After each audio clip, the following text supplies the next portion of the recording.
परिचय। बच्चों, आज हम जीव तथा उनकी समष्टियों के बारे में सीखेंगे। क्या कोई मुझे बता सकता है कि जीव क्या होते हैं? सर, जीव सजीव प्राणी होते हैं जो उद्दीपन की प्रतिक्रिया करने, प्रजनन, वृद्धि करने में सक्षम तथा समस्थैतिक होते हैं। सही कहा रिया। और जीवों के उदाहरण हैं स्तनधारी, पक्षी, जीवाणु, कवक इत्यादि। लेकिन सर, हम उनकी समष्टि को कैसे परिभाषित करते हैं? अच्छा प्रश्न है राजेश।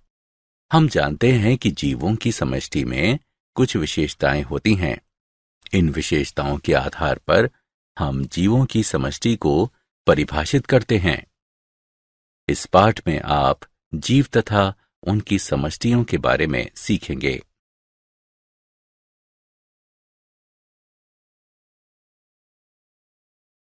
उद्देश्य। इस पाठ के अंत में आप निम्न करने में सक्षम हो जाएंगे। प्रमुख अजैव कारकों की चर्चा करना, अजैव कारकों के प्रति अनुक्रियाओं का वर्णन करना, अनुकूलन का वर्णन करना, समष्टि एवं इसके लक्षणों को परिभाषित करना, समष्टि वृद्धि की चर्चा करना, वृद्धि मॉडल की व्याख्या करना, जीवन वृत्त विभिन्नताओं की चर्चा करना, समष्टि पारस्परिक क्रियाओं की व्याख्या करना।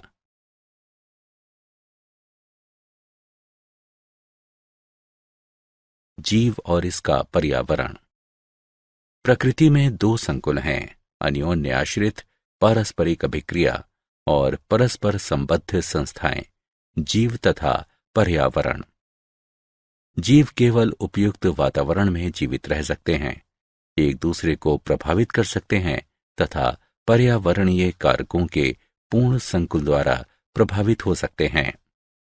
पारिस्थितिकी जीव विज्ञान की एक शाखा है जो जीव तथा पर्यावरण के बीच होने वाली पारस्परिक क्रियाओं के अध्ययन से संबंधित है। जीवोम उन जीवों का एक प्रमुख पारिस्थितिकी समुदाय है जो एक विशिष्ट जलवायु या विशाल भौगोलिक क्षेत्र जहां वे पाए जाते हैं उनकी पर्यावरणीय दशा के लिए अनुकूलित होते हैं। आवास को उस स्थान के रूप में परिभाषित करते हैं जहां कोई जीव या जैविक समष्टि सामान्य रूप से रहता है या पाया जाता है। प्रमुख अजैव कारक। शब्द अजैव पारिस्थितिकी तंत्र के निर्जीव या भौतिक घटकों को संदर्भित करता है। ये हैं तापमान, जल, प्रकाश, मृदा। तापमान। सभी जीव तापमान के न्यूनतम तथा अधिकतम परास के बीच जीवित रहने के लिए अनुकूलित होते हैं। पृथ्वी की सतह पर अलग अलग क्षेत्रों में अलग अलग तापमान होता है, जबकि कुछ जंतु तथा पौधे अत्यधिक गर्मी या अत्यधिक ठंड सहन कर सकते हैं और कुछ मध्यम तापमान वाले परास में अच्छी तरह से वृद्धि कर सकते हैं। ऐसे भी जंतु हैं जिनके शरीर का तापमान विभिन्न पर्यावरणीय स्थितियों में घटता बढ़ता रहता है। मछली और मेढक जैसे जंतु असमतापी कहलाते हैं। जंतु जो अपने शरीर के तापमान को परिवेश के तापमान के अनुसार नियंत्रित कर सकते हैं होम्योथर्मल या समतापी कहलाते हैं। भौगोलिक प्रक्रियाओं में तापमान भी महत्वपूर्ण भूमिका निभाता है। हवाओं तथा पृथ्वी की घूर्णन के साथ साथ विभिन्न समुद्री जल के तापमान में अंतर समुद्री धाराओं को उत्पन्न करता है। जल। जल पारिस्थितिकी तंत्र का एक अजैव कारक है। सभी सजीवों को जल की आवश्यकता होती है। पृथ्वी पर जीवन के लिए जल महत्वपूर्ण है। जल घुलित गैसों जैसे कि जलीय जीवों के लिए आवश्यक ऑक्सीजन तथा जलीय पौधों के लिए आवश्यक कार्बन डाइऑक्साइड का परिवहन करता है और तापमान परिवर्तनों के बड़े प्रभावों को कम करने के लिए जल के निकाय ऊष्मा अभिगम के रूप में कार्य करते हैं। इस प्रकार सजीवों के लिए अधिक स्थिर वातावरण बनाने में मदद करता है। जल कोशिकाओं के भीतर एक महत्वपूर्ण जैव रासायनिक घटक भी है, जहां प्रकाश संश्लेषण जैसी अनेक महत्वपूर्ण प्रक्रियाओं में इसके हाइड्रोजन तथा ऑक्सीजन परमाणु योगदान करते हैं।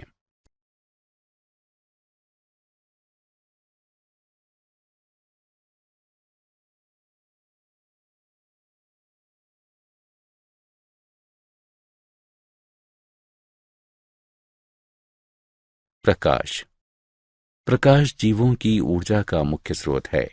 अधिकतर पौधे प्रकाश संश्लेषण की प्रक्रिया के लिए सूर्य के प्रकाश का उपयोग करते हैं, जहां प्रकाश की ऊर्जा रासायनिक ऊर्जा में और उसके बाद जटिल कार्बनिक पदार्थों में परिवर्तित हो जाती है। प्रकाश अन्य जैविक प्रक्रियाओं के लिए भी महत्वपूर्ण है, जैसे कि पौधों में पुष्पन, जंतुओं में दृष्टि और पक्षियों का प्रवासन। भोजन और ऑक्सीजन दोनों का उत्पादन प्रकाश पर निर्भर करता है। भोजन स्रोत के रूप में पौधे जंतुओं के लिए अप्रत्यक्ष रूप से ऊर्जा स्थानांतरित करते हैं। प्रकाश की तीव्रता जंतुओं को प्रभावित करती है, जैसे कि उनकी त्वचा का रंग, संवेदनशीलता, दृष्टि आदि। कीट भी पुष्पों के बीच अंतर करने के लिए पराबैंगनी प्रकाश का उपयोग करते हैं। मृदा मृदा अधिकांश स्थल आधारित पारिस्थितिकी तंत्रों के लिए बुनियादी माध्यम है। मृदा एक जटिल एवं विविध पदार्थ है। मृदा नाइट्रोजन चक्र में महत्वपूर्ण भूमिका निभाता है, क्योंकि ये नाइट्रोजन स्थिरीकरण तथा विनाइट्रीकरण दोनों का स्थल है। मृदा अकार्बनिक खनिज तत्वों का एक प्राकृतिक भंडार है, जो सजीवों के लिए महत्वपूर्ण होते हैं। तत्व जैसे आयरन, जिंक, कैल्शियम और फास्फोरस। बेहतर मृदा में ह्यूमस नामक बहुत सारा कार्बनिक पदार्थ भी होता है, जो सजीवों से बनता है। ह्यूमस युक्त मृदा पादप जीवन को बहुत अधिक सहारा प्रदान करती है। अजैव कारकों के प्रति अनुक्रियाएं प्रक्रिया जिसके द्वारा जीव विविध बाह्य दशाओं के तहत अपेक्षाकृत स्थिर आंतरिक पर्यावरण बनाए रखते हैं, समस्थापन कहलाती है। आंतरोष्मी प्राणियों में उपापचय पथ और एंजाइम प्रायः लगभग 37 डिग्री सेल्सियस तापमान पर सुचारू रूप से कार्य करते हैं। ये प्राणी स्थिर शरीर तापमान बनाए रखकर अपनी स्थिर उपापचयी क्रियाओं को बनाए रखने में सक्षम होते हैं।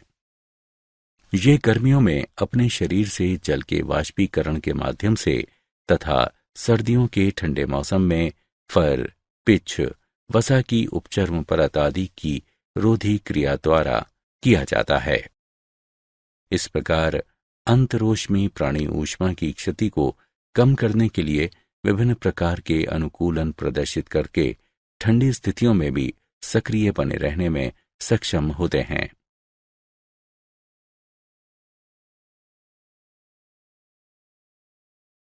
नियमन अधिकतर जीव शारीरिक क्रियाओं द्वारा समस्थापन बनाए रखने में सक्षम होते हैं, और जिससे शरीर का तापमान, परासरणी, सांद्रण आदि स्थिर रहता है।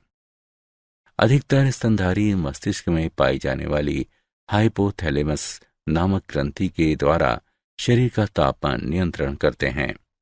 इस ग्रंथि का ताप नियमन केंद्र ऊष्मा क्षति एवं उत्पादन को नियंत्रित करता है। ये केंद्र त्वचा के निकटवर्ती ग्राहियों से निकलने वाले तंत्रिका आवेगों तथा इससे होकर बहने वाले रक्त के तापमान से प्रभावित होता है।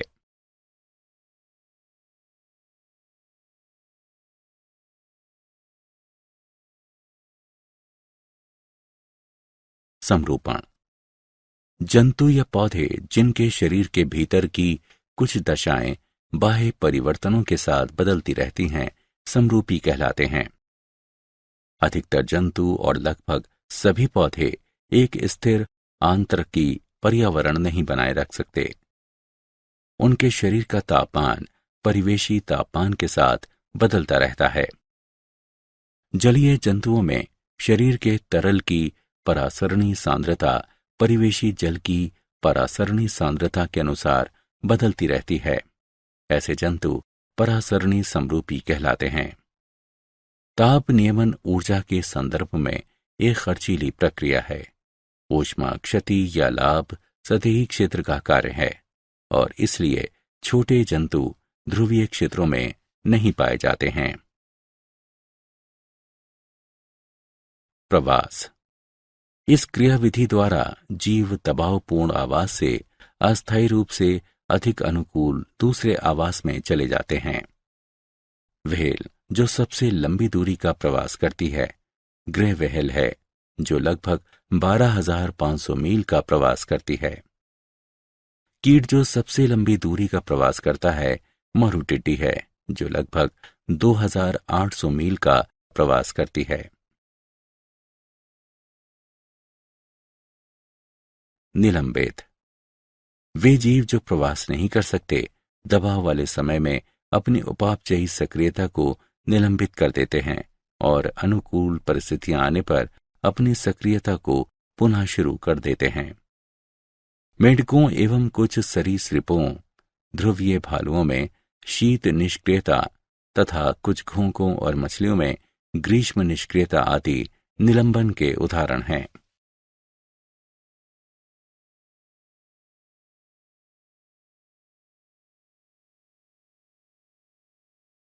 अनुकूलन। किसी पर्यावरण के अधिक अनुकूल बनने के लिए जीव के व्यवहार, कार्यकी एवं संरचना में समायोजन या परिवर्तन अनुकूलन कहलाता है। कुछ अनुकूलन हैं।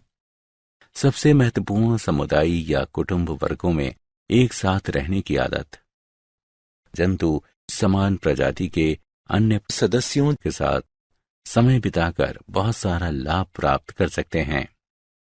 वे भोजन खोजने, शिकारियों के विरुद्ध रक्षा तथा अपने बच्चों की देखभाल करने में एक दूसरे की मदद कर सकते हैं। वृश्चिक मीन तथा पत्ती वाले मेंढक सहित जंतुओं की अनेक प्रजातियां अपने परिवेश से मेल करने के लिए अपना रूप बदल सकती हैं।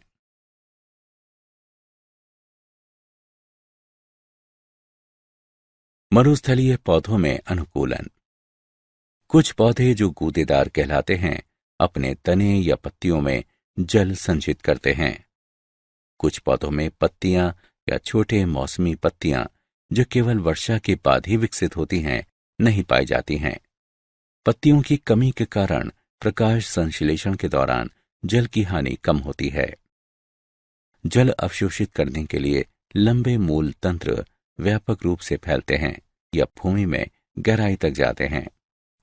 कुछ पौधों में छोटा जीवन चक्र होता है। अंकुरण वर्षा के फलस्वरूप होता है।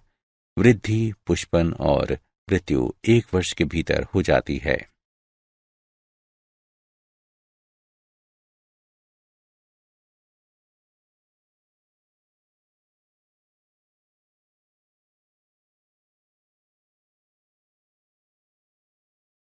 उष्णकटिबंधीय वर्षावनों में अनुकूलन।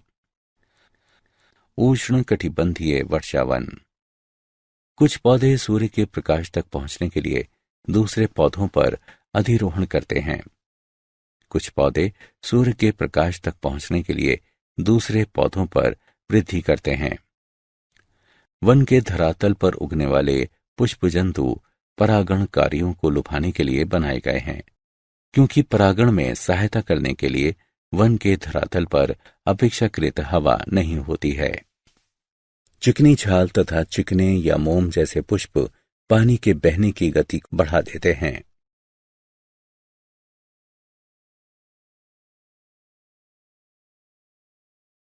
समष्टियां। समष्टि गुण। प्रकृति में एकल व्यष्टि पृथक एकांत में नहीं रह सकता है। व्यष्टि अपनी उत्तरजीविता तथा अपनी प्रजातियों के शाश्वतीकरण के लिए प्रायः अपनी ही तरह के अन्य व्यष्टियों के साथ जुड़े होते हैं।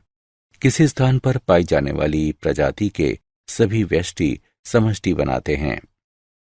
पारिस्थितिकी में समष्टि समान क्षेत्र में रहने वाले तथा जैविक समुदाय की इकाई के रूप में कार्य करने वाले समान प्रजाति के व्यष्टियों का समूह है। किसी दिए गए क्षेत्र में उपस्थित समान प्रजाति के घोंघों का समूह समष्टि को निरूपित करता है। समष्टि गुण। घनत्व। समष्टि का आकार प्रायः इसके घनत्व के पदों में व्यक्त किया जाता है। समष्टि घनत्व दिए गए समय में किसी इकाई क्षेत्र में उपस्थित प्रजातियों की व्यष्टियों की संख्या है। गणितीय रूप से D बराबर N/S, जहां D समष्टि घनत्व N एक विशिष्ट समय में प्रजातियों के व्यष्टियों की संख्या दर्शाता है और S स्थान की इकाइयों की संख्या को निरूपित करता है। जन्म दर। किसी क्षेत्र में जन्म लेने वालों की संख्या एवं उस क्षेत्र की समष्टि का अनुपात प्रति 1000 समष्टि प्रति वर्ष के रूप में व्यक्त किया जाता है। मृत्यु दर। मृत्यु दर को उम्र या कारण के अनुसार सूचीबद्ध किया जा सकता है। किसी क्षेत्र में मरने वालों की संख्या एवं उस क्षेत्र की समष्टि का अनुपात प्रति 1000 प्रति वर्ष के रूप में व्यक्त किया जाता है। लिंग अनुपात। एक दी गई समष्टि में नर एवं मादा का अनुपात प्रायः प्रति 100 मादाओं पर नरों की संख्या के रूप में व्यक्त किया जाता है। समष्टि वृद्धि। समष्टि का आकार स्थैतिक प्राचल नहीं है, लेकिन ये समय के साथ बदलता रहता है, क्योंकि ये विभिन्न कारकों जैसे कि मौसमी परिवर्तनों, आहार उपलब्धता आदि पर निर्भर करता है। 4 मूलभूत पराक्रम जो एक विशिष्ट क्षेत्र की समष्टि के घनत्व को परिवर्तित करने में महत्वपूर्ण भूमिका निभाते हैं, वे हैं। जन्म दर। जन्म दर एक दी गई अवधि के दौरान एक विशिष्ट क्षेत्र में जन्म लेने वालों की कुल संख्या एवं कुल समष्टि का अनुपात है। इसे B से प्रदर्शित किया जाता है। मृत्यु दर। इसे समष्टि में मरने वालों की कुल संख्या एवं कुल समष्टि के अनुपात के रूप में परिभाषित किया जाता है। इसे D से प्रदर्शित किया जाता है। आप्रवासन। जब लोग या जंतु किसी देश में आकर बसते हैं तो उस देश के मूल निवासी नहीं होते हैं। इसे I से प्रदर्शित किया जाता है। उद्प्रवासन। ये एक तरह से स्थानीय समष्टि से व्यष्टियों के बाहर जाने को दर्शाता है, जिसके परिणाम स्वरूप समष्टि में कमी आती है। इसे E से प्रदर्शित किया जाता है। यदि समय T में N समष्टि घनत्व है तो समय T+1 में इसका घनत्व है NT+1 बराबर NT+B + I - T+E।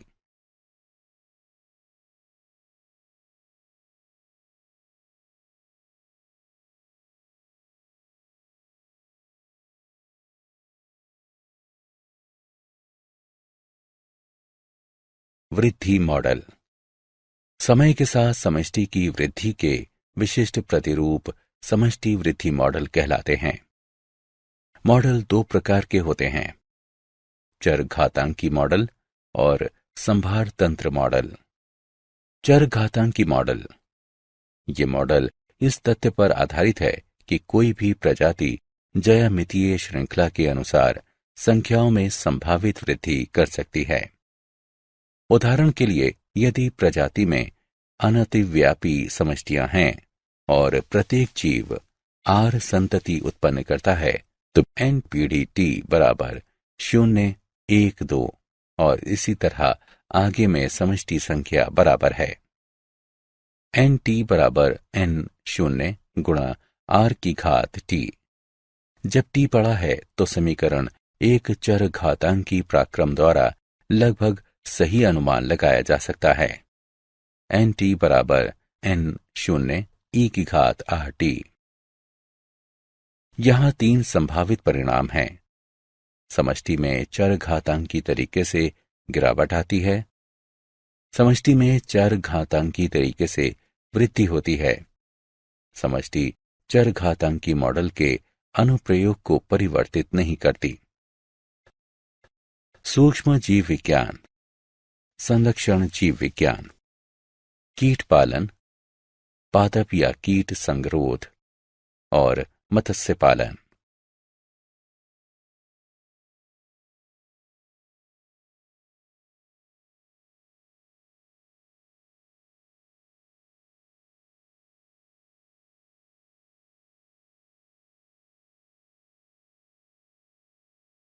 संभार तंत्र मॉडल। संभार तंत्र मॉडल के अनुसार समष्टि वृद्धि की दर सीमित हो सकती है, अर्थात समष्टि घनत्व पर निर्भर हो सकती है। R बराबर R0 गुणा 1 माइनस n/k। कम घनत्व पर अर्थात nk से बहुत ही कम है, समष्टि वृद्धि दर अधिकतम और R0 के बराबर होती है। समष्टि वृद्धि दर समष्टि संख्याओं n के साथ घटती जाती है और जब n बराबर k तो 0 पर पहुंचती है। प्राचल k समष्टि वृद्धि की अधिकतम संभव सीमा है और पोषण क्षमता कहलाती है। यदि समष्टि संख्याएं k से अधिक हैं तो समष्टि वृद्धि दर ऋणात्मक हो जाती है और समष्टि संख्याएं घट जाती हैं। समष्टि की गतिकी का विभेदक समीकरण द्वारा वर्णन किया जाता है। dn/dt बराबर Rn बराबर R0n गुणा 1 माइनस n/k। जीवन वृत्त विभिन्नता। उपलब्ध आवास का उपयोग करके जीव सर्वाधिक दक्ष जनन युक्ति की ओर विकास करते हैं। कुछ जीव अपने जीवन काल में केवल एक बार प्रजनन करते हैं। उदाहरण के लिए प्रशांत महासागरीय सामन मछली, बांस आदि। और कुछ जीव अपने जीवन में कई बार प्रजनन करते हैं। उदाहरण के लिए अधिकांश स्तनधारी और पक्षी। जीव का विकास जीवीय तथा अजीवीय कारकों पर निर्भर करता है।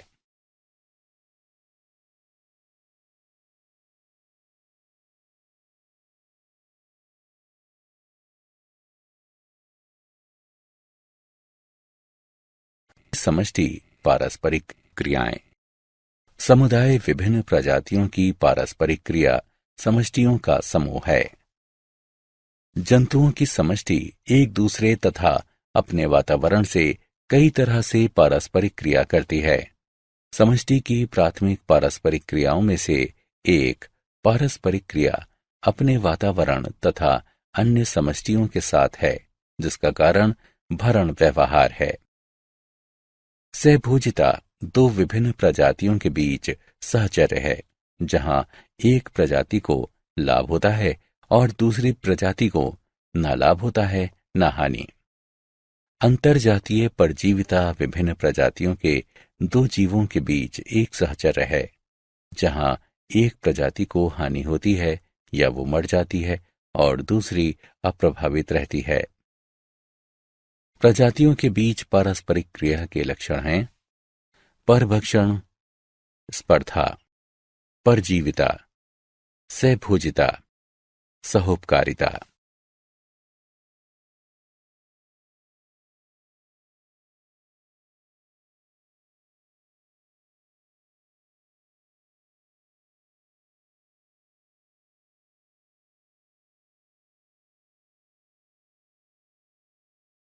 परभक्षण अलग अलग प्रजातियों के दो जीवों के बीच सहजीवी संबंध का रूप, जिसमें एक शिकारी के रूप में कार्य करता है जो शिकारी के रूप में कार्य करने वाले दूसरे जीव का शिकार करके भक्षण करता है।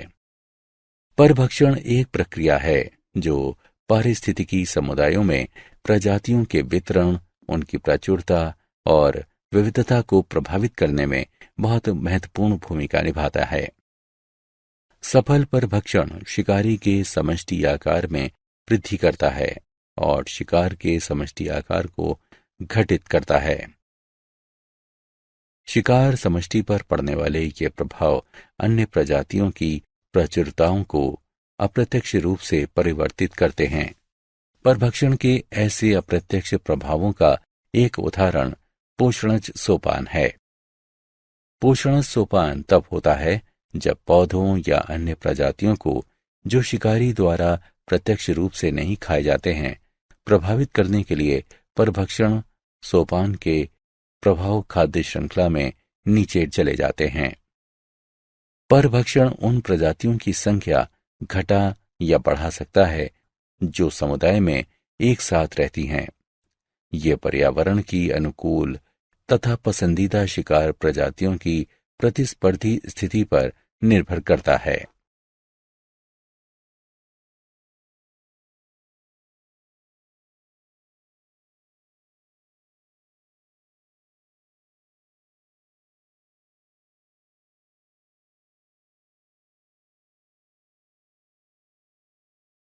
स्पर्धा सीमित आवश्यक संसाधन के लिए जीवों के बीच संघर्ष स्पर्धा है।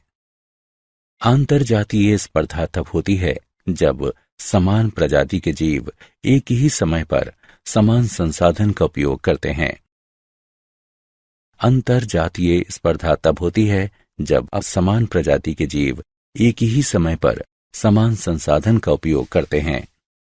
स्पर्धी अपवर्जन तब होता है जब एक प्रजाति संसाधन प्राप्त करने में दूसरी प्रजाति से बेहतर होती है। इस तरह समय के साथ साथ घटिया स्पर्धी अंततः समुदाय से विलुप्त हो जाते हैं। संसाधन विभाजन तब होता है जब दो प्रजातियां अलग अलग तरीके से संसाधन का उपयोग करना शुरू करती हैं। इस तरह दोनों प्रजातियां सह अस्तित्व के लिए सक्षम होती हैं।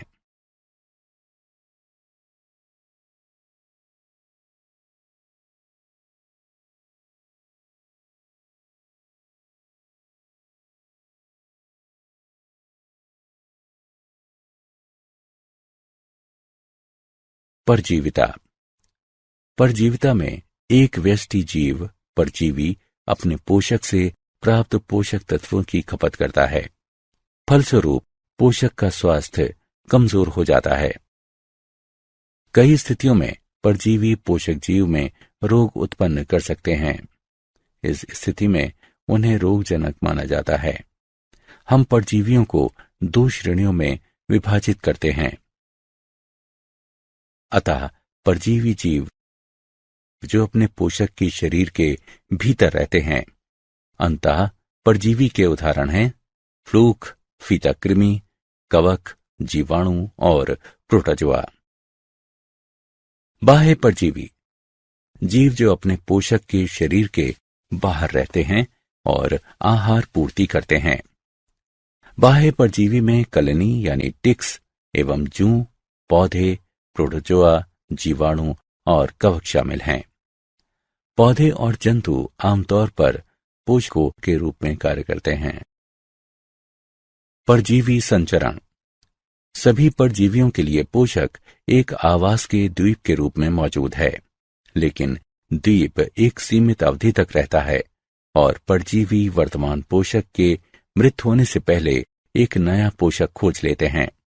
नए पोषक तक संचरण या तो प्रत्यक्ष रूप से या एक वाहक के द्वारा हो सकता है। प्रत्यक्ष संचरण में परजीवी बिना किसी मध्यवर्ती जीव के एक पोषक से समान प्रजाति के एक दूसरे पोषक तक पहुंचता है। वाहक संचरण में मध्यवर्ती जीव वाहक परजीवी को एक पोषक से अगले पोषक तक स्थानांतरित करता है।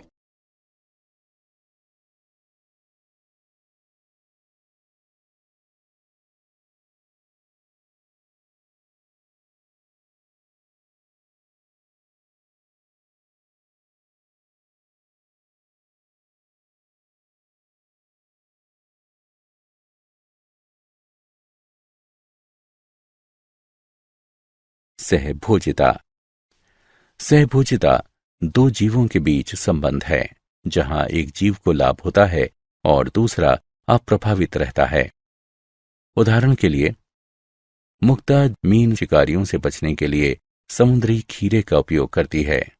मुक्ता मीन समुद्री खीरे की गुदा में रहती हैं। ये पहले निचले भाग पर स्थित छिद्र में आश्रय लेती हैं ताकि इसका सिर बाहर निकल सके। जब मुक्ता मीन का शिकारी निकट आता है तो ये अपना सिर इसके अंदर कर लेती हैं ताकि इसका पता न लगाया जा सके। समुद्री खीरा इस गतिविधि से अप्रभावित रहता है।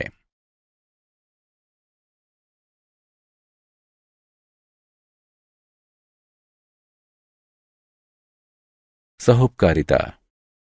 सहोपकारिता दो अलग अलग प्रजातियों के जीवों के बीच सहचर्य है जिसमें दोनों जातियों को लाभ होता है। सहोपकारी व्यवस्था प्रायः व्यापक रूप से भिन्न जीविका आवश्यकताओं वाले जीवों के बीच विकसित होते हैं। नाइट्रोजन स्थिरीकरण जीवाणु और लेग्यूमिनस पौधों के बीच सहभागिता एक उदाहरण है। इसी तरह गाय और रुमेन जीवाणु के बीच सहचर्य है। पाचन तंत्र में रहने वाले जीवाणु गाय द्वारा खाए गए पौधों को पचाने में मदद करते हैं। पेड़ की जड़ों और कुछ कवकों के बीच सहचर्य प्रायः सहोपकारी होते हैं।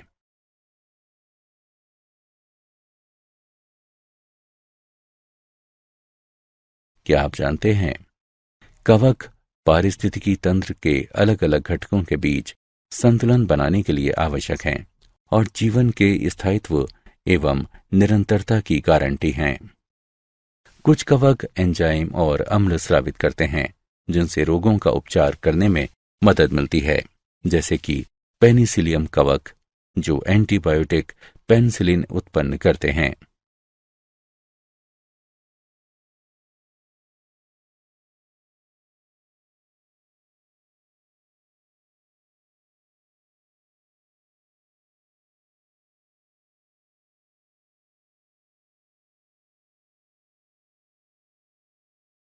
सारांश।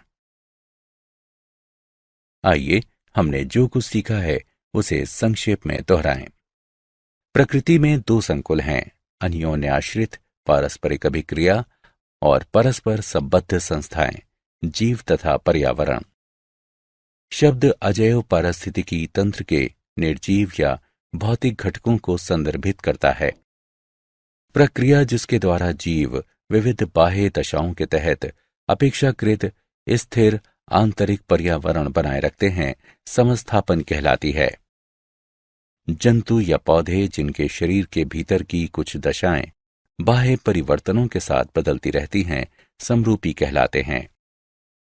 प्रवास एक क्रियाविधि है जिसके द्वारा जीव दबावपूर्ण आवास से अस्थायी रूप से अधिक अनुकूल दूसरे आवास में चले जाते हैं।